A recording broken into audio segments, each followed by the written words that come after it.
উদ্ভিদবিদ্যা বা কৃষি বিজ্ঞান নিয়ে প্রশিক্ষণ নয়, নিজেই বিশেষ পদ্ধতি ব্যবহার করে জৈব সার তৈরি করলেন মালদহের এক পোল্ট্রি ফার্ম চাষি। পোল্ট্রি মুরগির মল দিয়ে উন্নত মানের জৈব সার তৈরি করে নজর কাড়লেন সকলের। কৃষি জমি থেকে চা বাগান, একাধিক রকম কৃষিকাজে ব্যাপক ফলনের ক্ষেত্রে ব্যবহার হয়ে থাকে এই জৈব সার।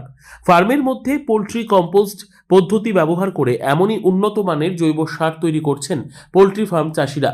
শুধু মালদহ জেলা নয়, দার্জিলিং, শিলিগুড়ি ইত্যাদি এলাকায় কৃষিকাজের জন্য ব্যাপক চাহিদা দেখা দেয় এই পোল্ট্রি সারের।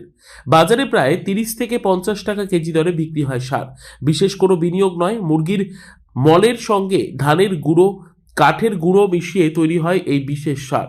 মালদহের ইংরেজবাজার ব্লকের কামাত এলাকায় নিজের পোল্ট্রি মুরগি ফার্মে সার তৈরি করছেন পিন্টু মণ্ডল। তিনি জানান, গত 5 বছর ধরে নিজের ফার্মে এই পোল্ট্রি মুরগির সার তৈরি করছি।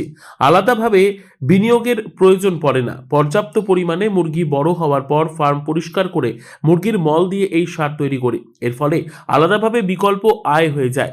তো পোলট্রি ফার্ম আছে আমার। পোলট্রি ফার্মে আমরা পোলট্রি মুরগি চাষ করি।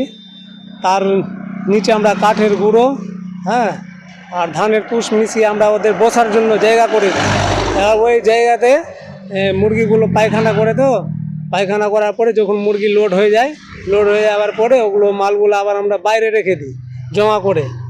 ওই জমা করা ময়লাগুলো আবার জৈব সারে তৈরি হয় ওরা।